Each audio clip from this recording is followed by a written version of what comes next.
Hello friends, welcome to my channel. तो अब से हमारा पॉलिटिकल साइंस का क्लास इस प्रकार से रहेगा और आज हम पढ़ाएंगे राज्य पुनर्गठन से संबंधित आयोग एवं समितियां, इसके बारे में। ठीक है, तो सबसे पहले हम देखेंगे धर आयोग के बारे में। ठीक है, और जो भी हमारे चैनल पे नए हैं हमारे चैनल को सब्सक्राइब कर लें ताकि आपको नोटिफिकेशन मिलता रहे। धर आयोग के बारे में पढ़ेंगे। तो धर आयोग का निर्माण कब कैसे हुआ और इसमें क्या प्रावधान था उसको डिटेल से देखेंगे। ठीक है ना। अब देखिए, जब स्वतंत्रता की प्राप्ति हुई तो भाषा के आधार पर राज्य के निर्माण का मांग उठने लगा। तो संविधान सभा के हमारे अध्यक्ष राजेंद्र प्रसाद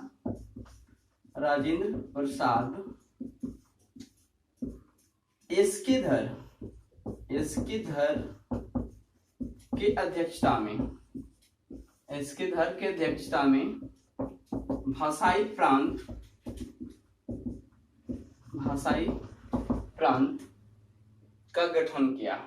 ठीक है, कब किया ये गठन? तो देखिए एनसीईआरटी में तो दे रहा है 27 नवंबर 1947 लक्ष्मीकांत के अनुसार। ठीक है ना, लक्ष्मीकांत के अनुसार ये डेट दिया जा रहा है जून 1948 में इसका गठन किया गया।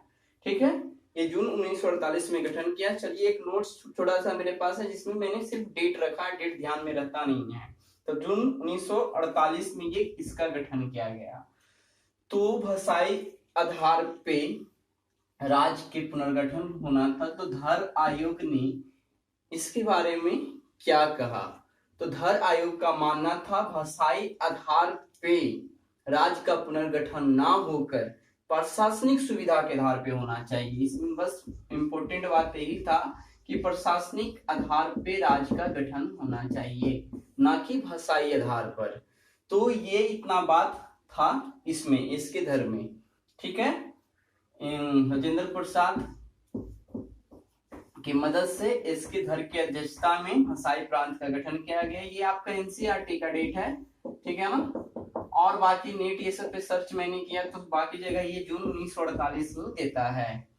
तो सुविधा अनुसार जो एग्जाम के अनुसार वो ऑप्शन दोनों नहीं रहेगा, एक ही रहेगा। इस एनसीईआरटी ज्यादा मान्यता रहता है तो ये ऑप्शन रहेगा, तो इसी को टिकअप करेंगे। ठीक है ना। तो धर आयोग का जो है भाषाई प्रांत का गठन किया गया 27 नवंबर 1947 में। ठीक है, या फिर जून 1948 में। और इसका मेन काम था प्रशासनिक आधार पे राज्य का निर्माण किया जाना चाहिए, ना कि भाषा के आधार पे। अब हुआ क्या इसके बाद, जब उसी से जुड़ा हुआ है जस्ट जेबीपी समिति।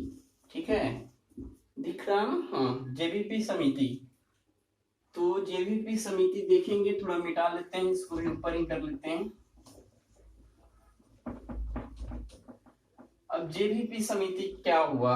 और एक चीज और ध्यान रखना है, ये धर आयोग ने जो है दिसंबर 1948 में, ठीक है ना, अपना ज्ञापन को सौंपा था, अपने रिपोर्ट को सौंपा था। तो ये बताना मैं भूल गया था। तो ये दिसंबर 1948 में। अब दिसंबर 1948 में इसने अपने ज्ञापन में सौंप के ये कह दिया कि राज्य का निर्माण भाषा के आधार पर ना होकर प्रशासनिक सुधार के आधार पर होना चाहिए। तो कुछ कांग्रेसी लोग इसका विरोध करने लगे और बहुत सारे लोगों में विरोध हुआ कि नहीं, ऐसा नहीं होना चाहिए। तब जेबीपी समिति का निर्माण किया गया, राज्य पुनर्गठन से ही संबंधित। तो जेबीपी समिति में, अब यहाँ पे जेबीपी का मतलब क्या है ये ध्यान से पहले देखते हैं, और ये थोड़ा सा लंबा है, इसको भी देखते हैं। तो जेबीपी, जे का मतलब जवाहरलाल नेहरू। ठीक है, भी का मतलब सरदार वल्लभ भाई पटेल, और पी में है पटाभी सीतारमैया। ये तीनों थे, इसमें तीनों मिलकर इस समिति का गठन किया था। ठीक है, अब ये समिति जब बन गया, इसमें तीनों थे, बना कब? दिसंबर 1948 में। और इसने अपना ज्ञापन जो है रिपोर्ट कब सौंपा? 19 अप्रैल 1949 को ये अपना रिपोर्ट सौंपता है और ये भी ये कहता है कि अभी व्यवहारिक रूप से भाषाई आधार पे राज्यों का पुनर्गठन करना उचित नहीं है। ये भी क्या कहता है कि अभी राज्यों का पुनर्गठन भाषाई आधार पे करना औपचारिक रूप से सही नहीं है, यानी व्यवहारिक नहीं है। लेकिन होता क्या है, बीच में आंदोलन चलता है। अक्टूबर 1953 में हम पढ़ रहे हैं क्या अभी जेबीपी समिति की कहानी। तो अक्टूबर 1953, ठीक है ना। इसमें क्या होता है, एक कांग्रेसी नेता श्री, क्या नाम है, श्री पोट्टी रामुल्ली, नाम तो वही है ना, हाँ, पोट्टी श्री रामुल्लू, ये आंदोलन करते हैं, भूख हड़ताल करते हैं और इसमें इनकी क्या हो जाती है,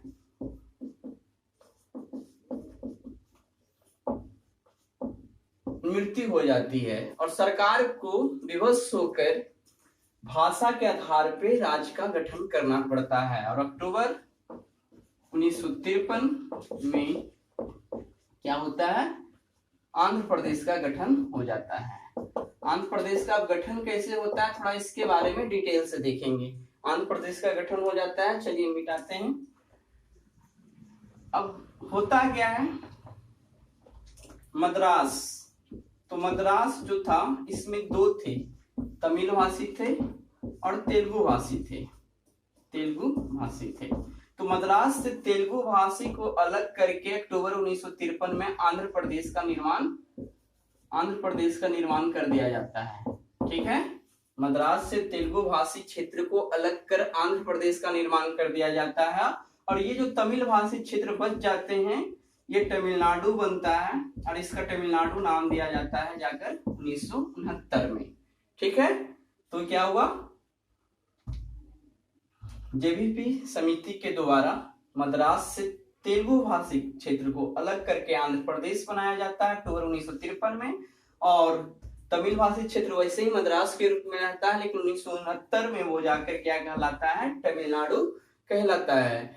तो ये हमारा हो गया दोस्तों जेबीपी समिति। अब एक है फजल अली, ठीक है ना, एक है फजल अली समिति, चलिए इसके बारे में भी देखते हैं।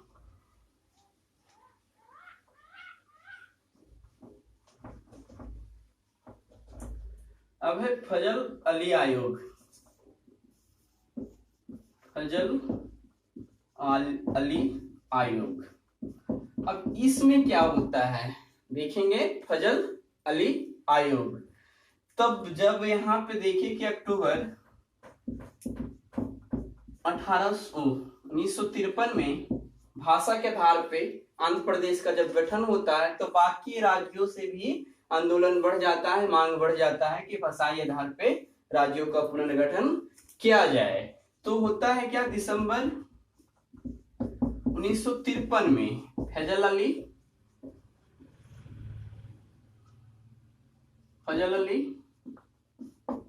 के M Panicker, H N Kunzru, ये तीनों सदस्य मिलकर एक राज्य पुनर्गठन आयोग का राज्य पुनर्गठन आयोग का गठन करते हैं। तो ये हुआ। अब इसमें क्या प्रावधान था, थोड़ा इसको देख लेते हैं, ठीक है ना। फजल अली आयोग का जब निर्माण हुआ, ये तीनों सदस्य मिलकर किए, कब, दिसंबर 1953 में। तो इन्होंने क्या किया, इन्होंने कहा कि भाषाई आधार पे राज्यों का पुनर्गठन होना चाहिए, ठीक है। भाषाई आधार पे राज्यों का पुनर्गठन होना चाहिए, लेकिन एक राज्य एक भाषा के आधार पे कभी नहीं होना चाहिए, क्योंकि देश की एकता अखंडता राज्य के पुनर्गठन में बहुत मायने रखती है। अब इसमें जब ये राज्य फजल अली आयोग जो है राज्य के पुनर्गठन के लिए 4 प्रमुख बिंदु को ढूंढा कि ये 4 प्रमुख बिंदु के आधार पे ही हम क्या कर सकते हैं, राज्यों का पुनर्गठन कर सकते हैं। तो वो 4 बिंदु क्या था वो हम यहाँ पे टोटल मिटा के लिखते हैं।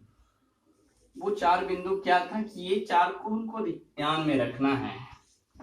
तो पहला ये था देश की सुरक्षा, ठीक है, देश की सुरक्षा, ठीक है, देश की सुरक्षा का संरक्षण और अनुरक्षण, देश की एकता और सुरक्षा, ठीक है ना, देश की एकता और सुरक्षा का संरक्षण और अनुरक्षण करना। दूसरा ये था भाषाई एवं सांस्कृतिक एकरूपता, सांस्कृतिक एकरूपता लिख लेते हैं, उसके बाद इस पे डिस्कस करेंगे एकरूपता। तीसरा ये था आर्थिक वित्तीय आर्थिक एवं प्रशासनिक तर्क। और चौथा था प्रत्येक राज्य एवं देश के सभी लोगों की कल्याण का योजना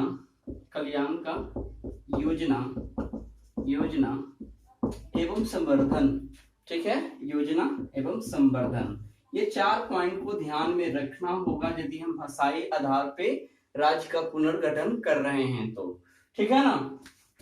तो अब देखिए, देश की एकता और सुरक्षा का संरक्षण करना है, अनुरक्षण करना है, भाषाई एवं सांस्कृतिक एकरूपता को ध्यान में रखना है कि वहां का भाषा क्या, सांस्कृतिक एकरूपता लगभग होना चाहिए।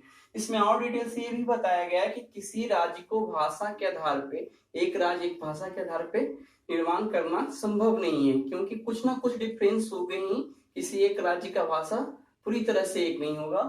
क्षेत्र के अनुसार वहां का जो संस्कृति सभ्यता है वो एक नहीं हो सकता है, ठीक है ना।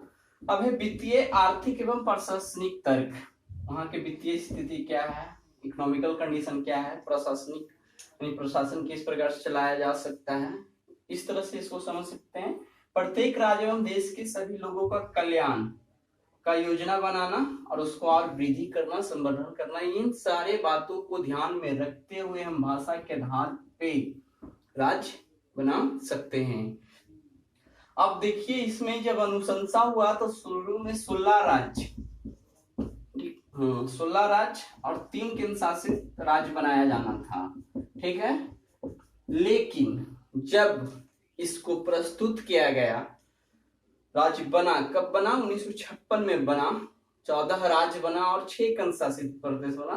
बोल सकते 1956 राज्य पुनर्गठन अधिनियम और 7वां संविधान संशोधन के तहत 14 राज्य और 6 केंद्र शासित प्रदेश बनाए गए हैं। तो इसमें कुछ संशोधन किया गया, ठीक है। 16 राज्य 3 केंद्र शासित प्रदेश को बनाए जाने की अनुशंसा की गई थी, लेकिन बना क्या, 14 राज्य और 6 केंद्र शासित प्रदेश।